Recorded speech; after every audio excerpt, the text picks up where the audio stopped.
Bring Phil Sheridan, ESPN.com. NFL Nation covers the Eagles. And it seems, Phil, just when things seem like they're normal and they're about to slow down, something always happens with this team. Isn't that the case? Yeah, that gives us all something to do. If you cover the team, you're kind of grateful for that, I guess. But, yeah, in May, you might think that things would quiet down a little bit for, like, May and June, for example. That wouldn't be so bad.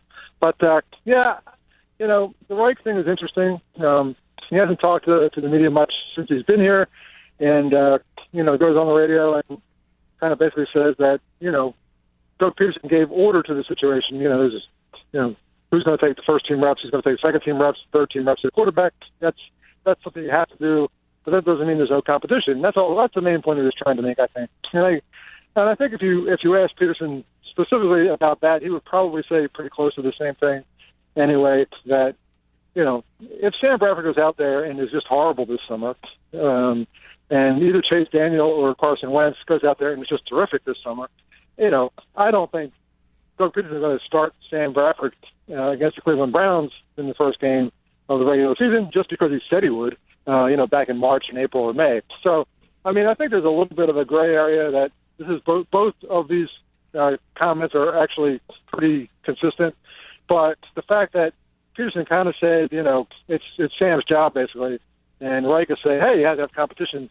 Yeah, there's a little bit of a difference there. Whether they're not on the same page or the page has turned since everybody got to Philadelphia and started working together, and the coaches have seen all these guys on the field, and maybe they're thinking, hey, this kid looks pretty good in Wentz.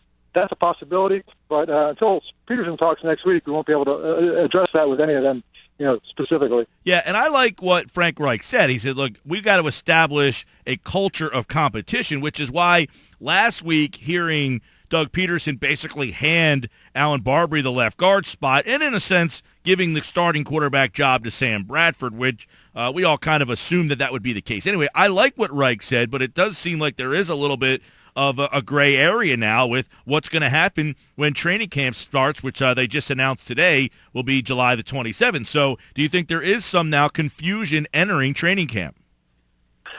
I think that, you know, Pederson will be asked about this next week when he talks, and it'll be up to him, and we'll see how he does with it, because he's still pretty new to this head coaching thing as well. So, you know, when he says one thing and it's supposed to be the word for the organization, and other guys start to say other things, he's got to figure out a way to kind of get that reined in and make it clear right now what the situation is. But, yeah, I wrote a piece last week on the ESPN blog, Eagles blog, you know, kind of saying, you know, the two things he talked about in terms of Barber and Sam Bradford that was similar was that, oh, he's my guy. Sam's my guy. Allen's my guy. He's the starter. And Andrew would do that sometimes, too. That guy is the starter, like today. And as long as he's using the present tense verb to describe him, he's telling the truth. Alan Barber is the starting left guard right now. That doesn't mean he's going to be the starting left guard in September or October or by the end of the season. Same with Bradford. It means that right now that guy's in the first team. He's the starter. And while that guy has the position of being the starter at whatever position it is, while he's that guy, he's 100% got support from the head coach. And that makes sense. You want all your starters to feel like they're the guy and they're the man, you know, best man for that job. Now, that doesn't mean that nobody can take the jobs away. It is, you know, you do have to have an air, and every coach wants this, an air of competition where, you know, nothing's set in stone. If you're better in practice and consistently show that you're better than the starter at your position, at some point you're going to get a chance. And you have to maintain that, you know, pretty much across the full team. The difference at quarterback is that guy is not just the best player at his position on that team that day. Right. He is the face of the whole franchise, the leader of the offense, kind of the leader of the whole team. There's a lot more on his shoulders because of that, so he needs that much more support to keep all that weight up off his shoulders. And so it's just a little tricky situation they've talked themselves into here. The whole thing's been tricky since the beginning. I mean, the day they signed Sam Bradford with a plan to try to go after Carson Wentz was the day they created inevitable collisions here between what's really going on, what people think is going on, what the players believe is going on. I mean, it was inevitable when they set this course. It was a course that was bound to have some conflict.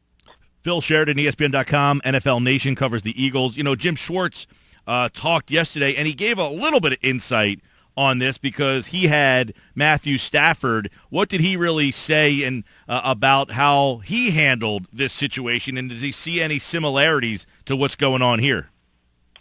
Yeah, well, after he said what he said about how they handled Stafford, he immediately tried to distance himself from, having that apply to the current situation. Because first he basically said, they drafted Stafford in 2009, number 1 pick overall. Schwartz is the head coach. He basically said you can't. His feeling was you can't dictate the contest. You can't dictate the outcome of the competition. You just got to let it play out. Let the best guy play. If the rookie's ready to play, then he should play because that's the nature of competition too. You can't give it to the second best guy because the best guy is a rookie. That doesn't make any sense. And from what Schwartz was saying, and that makes sense. Dante Culpepper was on that team. At that point in his career, I don't know if anybody thought Dante Culpepper was going to be a franchise quarterback again. It was 10 years in the league. Had been around 2 different stops at that point. So I don't know. It was quite the same situation. The difference here is that the Eagles gave Sam Bradford, $18 million just for this year, and he's owed a total of $22 million guaranteed money over the next 2 years. That's a real investment and a statement about what this guy does for your team. That's a starting quarterback's salary, starting quarterback's contract. So, there's a lot of lines in there. So after he said it, Schwartz immediately kind of said, well, I'm not talking about, Doug and Carson Wentz and what's going on here. I'm just saying that's what we did with Matthew Stafford. So he backed off it a little bit, but he clearly made his feelings known that, hey, the best guy should be the quarterback. That's how we did it in Detroit, and, that's how it should probably go anywhere. I don't even remember Dante Culpepper playing in Detroit, so you're right. I think at that point of his career, a little different situation. We're talking with Phil Sheridan. Phil, got a chance to see Bradford and Wentz last group of OTAs, and then again this group of 8 OTAs, and correct me if I'm wrong, I believe over at ESPN.com NFL Nation, you thought that Wentz looked like the better of the 2 guys for the day you saw them. Yeah, a couple people did similar kind of reports on just kind of the blow by blow of the practice session yesterday, and had different opinions. So I respect anybody's opinion. I kept a pretty good record. I wrote down every throw every quarterback made, and whether it was accurate, whether it was caught, kind of who it was to, a little description of it if I had time. And in my view, I thought Bradford was okay, and I thought he was better last week than he was yesterday. So I was basically saying trend-wise, I gave him a down just because he was better last week, a little less consistent basically this week. So I thought that was a downward trend just for Bradford against Bradford. Now Wentz, he looked a little more confident, a little more kind of in command, and he made probably the 2 best throws of the day of any of the 3 quarterbacks. A deep ball that Chris Givens caught that was a really nice, really perfectly placed ball on a nice, again, a nice deep pass. So that showed that part of his game. And one where he kind of was moving around in the pocket, there was some pressure, and he kind of stumbled and kind of spun, kind of in a kind of weird, awkward halfway facing the wrong direction, kind of sidearmed the pass to the sideline to Trey Burton. Like he saw a guy open, got the ball to him, and in a real game, it would have been turning a possible sack and loss of yardage into a positive play. And it's the kind of play that you saw guys like Brett Favre do over the years, and Andrew Luck does now. And that doesn't mean that Carson Wentz is that guy, but it means that, for an OTA practice in May, he made the most, improbable and sort of creative improvisational play of the day, and also thought his deep ball to Chris Givens was probably the best overall throw of the day. Chase Daniel had a couple nice ones, and Bradford had a couple as well that were good, but I thought Wentz probably had the 2 best, most interesting throws of the day anyway. Coupling with what Frank Reich said and then watching these 2 guys, I mean, it doesn't sound like there's a huge separation between the 2 talents of these guys. I guess a lot of it will be, reading the defenses and being able to make changes and stuff like that. But does it appear that these guys, a 1 AA player and a former number 1 overall pick, the gap is as wide as maybe people thought it might be on draft night? I don't think physically it's very wide at all. I think they both have very, have NFL arms. There's no question about that. I think Wentz absolutely would blow Bradford away in anything to do with mobility and those kind of issues, like being able to move, throw the ball. Bradford, and then maybe the knee injuries more than anything else. I don't think he was ever known as a really mobile guy, but the knee injuries are certainly. But however immobile he was before, he is that much more immobile after two, reconstructive ACL surgery. So Wentz really can move. He can run the ball if he has to, and he can. But I did like watching him.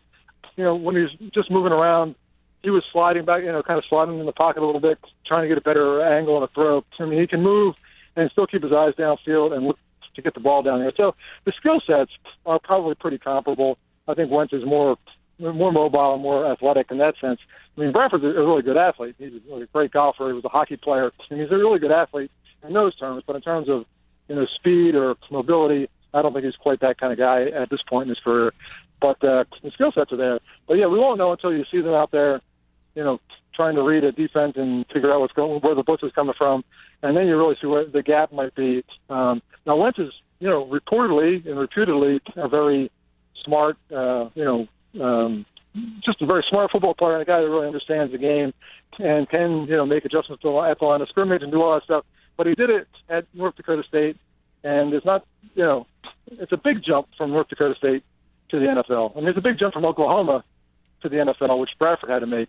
But it's a little bit wider gap there if you're coming from North Dakota State. So it might take a little time for that to all come together. But he seems like a bright kid. He seems like he's got his head on his shoulders. Everything you see him say and do, he just seems like the kind of guy you would want to be a quarterback. If you can do it on the field, then yeah, you're looking at the complete package there. The one thing with Sam Bradford is either some people have already written him off and said, how many chances does this guy get? Or, you find that this guy's somewhat of an enigma, and it's really – I'm one of those. I feel like he's had some really weird circumstances. I'm not ready to say, this guy just can't play. But how different does he appear from last year and the ability to have a full offseason of not rehabbing but working in an offense? How much do you feel that should – help his production on the field? And does he visibly seem like he is way past where he was at this time last year? Yeah, he does. I think he didn't do everything at this point last year, so he wasn't necessarily out there as much. And once he got out there and was practicing full time and all through training camp, really, he looked fine. And it's a new offense again for everybody. It's an offense that's probably not that different from the one he broke into the league with in 2010 when Pat Shermer was the offensive coordinator in St. Louis. So there's probably some comfort level there for him and kind of the concepts and what they're doing, and the play calls may be different, or the words for various plays and formations and stuff. But the verbiage may be different for him, but the concepts are probably going to be pretty familiar. So I think you'll see him really be, look comfortable and be more comfortable. And this time last year, he was coming off, it wasn't a full year since the ACL surgery. He hadn't moved around much. He hadn't been hit at all. He's gone through that whole season last year. And I really thought last season you could see him, early in the year, I think he was a little gun shy. He looked at one hit right on his knee during the preseason.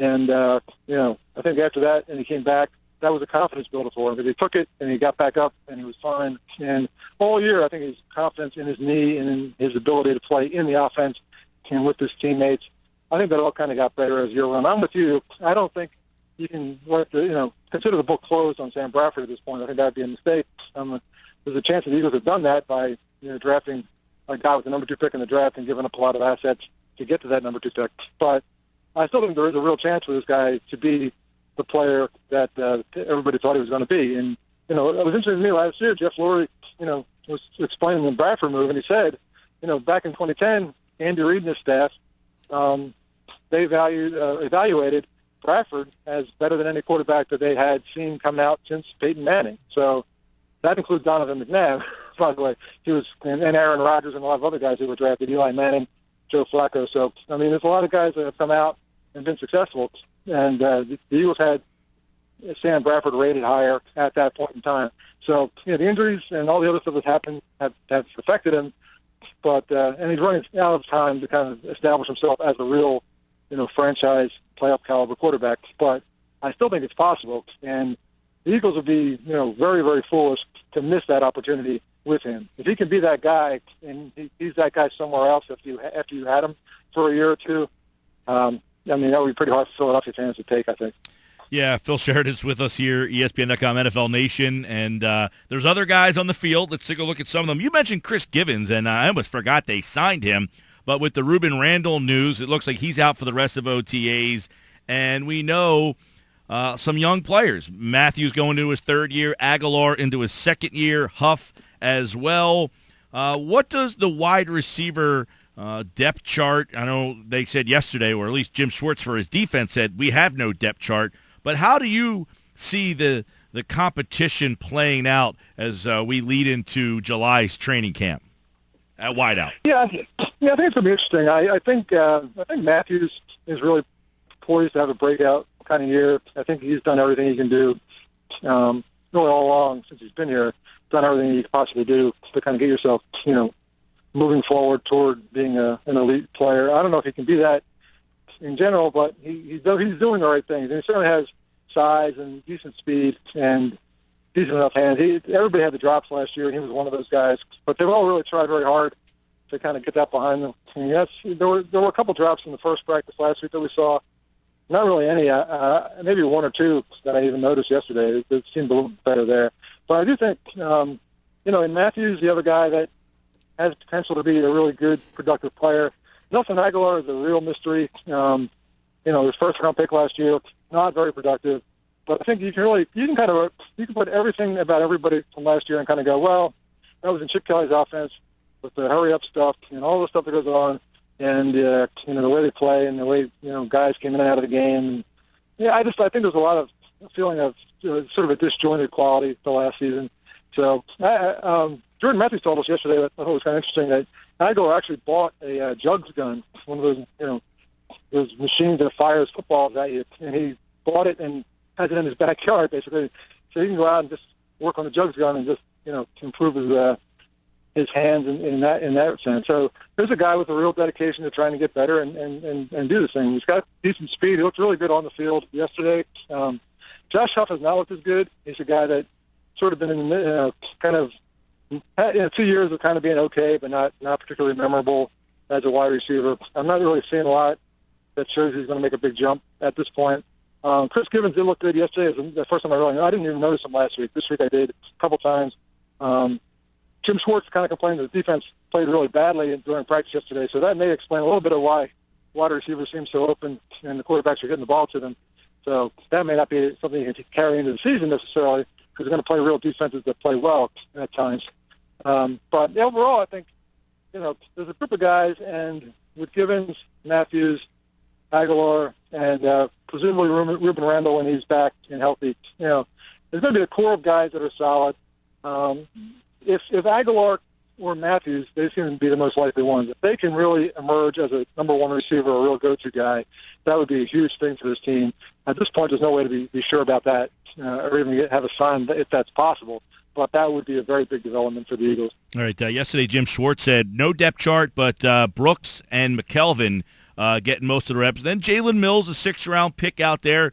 And we know last year, Eric Rowe, a 2nd-round pick, got a couple starts late in the year. I didn't hear much about where he's kind of factoring in, but we also heard Jim Schwartz kind of give a pat on the back to his safety tandem of Rodney McLeod and Malcolm Jenkins there. But what are you seeing in the secondary? Because it seems that while there is no depth chart there, that there's going to be a lot of competition at the corner spots, and that includes that nickel spot, which Malcolm Jenkins played a lot of last year.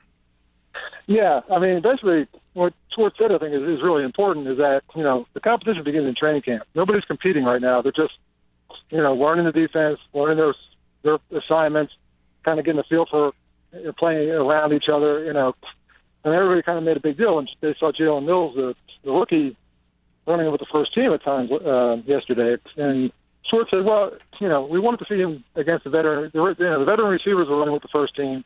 So in order to match up Jalen Mills with Jordan Matthews and Nelson Aguilar, he had to play with the first team So that was all. That's all that was. It wasn't a sign that he's being promoted or he's moving ahead in the race or anything like that. So sometimes we watch stuff and we're not sure what what's going on in the background.